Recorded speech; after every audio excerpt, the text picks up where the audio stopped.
Welcome to Vanderbilly.com. Today we're going to learn Jimmy Thing by the Dave Matthews Band.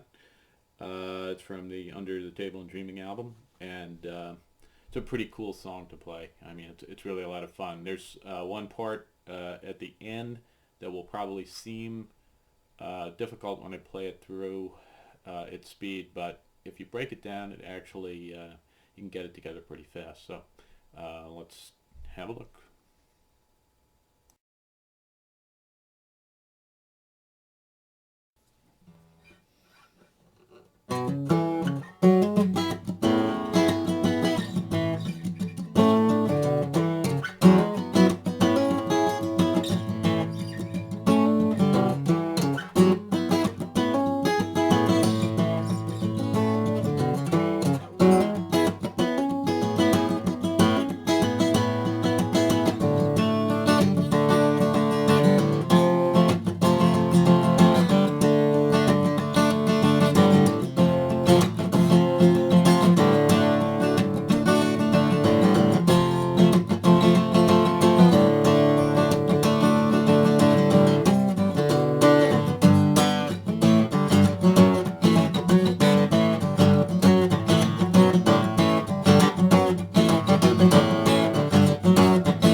Okay, the verse starts with a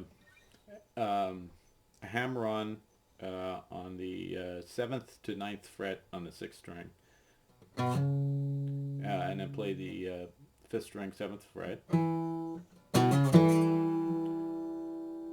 then back to the ninth fret on the sixth string.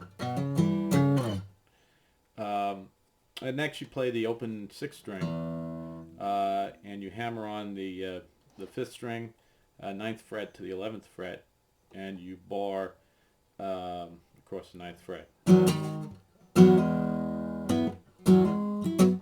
So you do the same thing one set of strings over, the fifth string open, and hammer on the fourth string.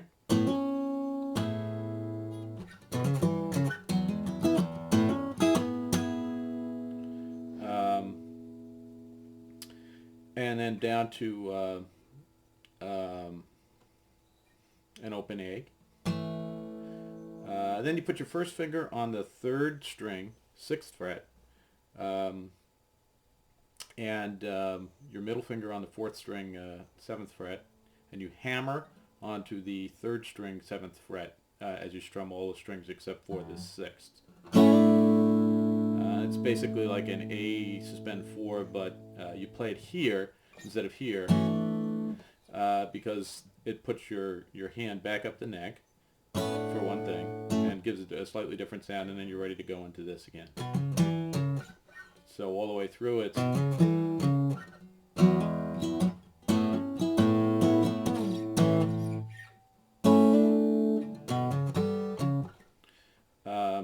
So you play that whole thing 4 times, but on the fourth time, don't go to the open A. Just hang up here, and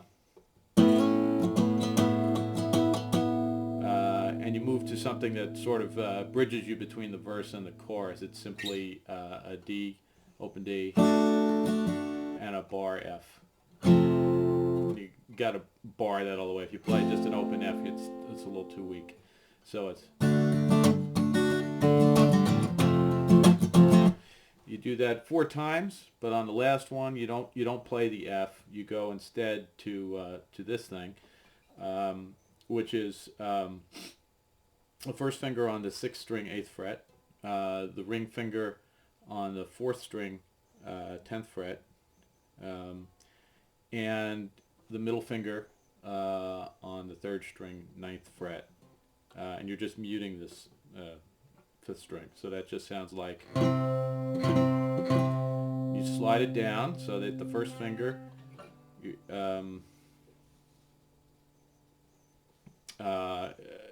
on the sixth string, 7th fret, and the middle finger is on the 3rd string, 7th fret. And you let the 4th string ring, you mute the 5th. So you've moved from, and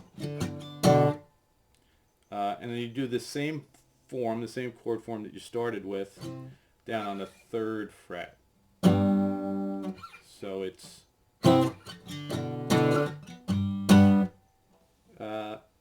and then in the next this next sequence looks tricky when you're playing it, but if you slow it down and you practice it, it's not really that bad. It starts with an open A, and then just the first finger on the 5th string. I'm sorry, it's an open A, and then a G with only the 6th string played, fretted, that is. So you're playing all the strings, the lower strings, but you're not doing the full G thing. You're just doing this part. So it's, and then next is the first string, first finger on the 6th string, 2nd fret, and the ring finger on the 4th string, 4th fret, and you're supposed to be muting the 5th, which you'll naturally do. So far we have. Then back to the open A, and you end with the first finger on the 5th string, 2nd fret, and the ring finger on the 4th string, 4th fret. So it's basically just like a bar. It would be like a bar B, but you're just playing these two. So now what we've got is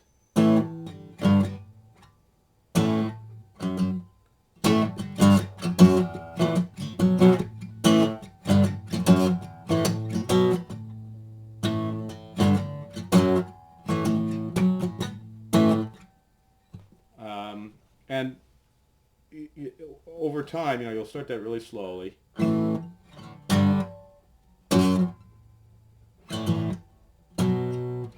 But over time, you'll be able to build up speed on it and get to.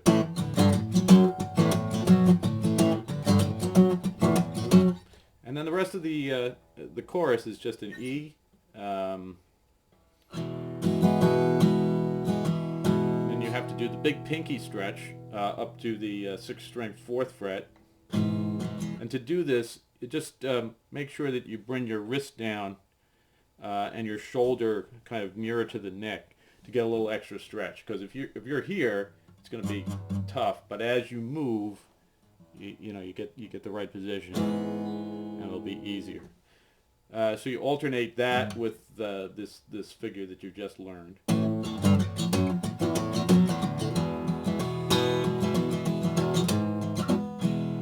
And you do that twice, and then the third time, instead of moving to this figure, you just play an open A, and you hit the the sustain, the suspend 4.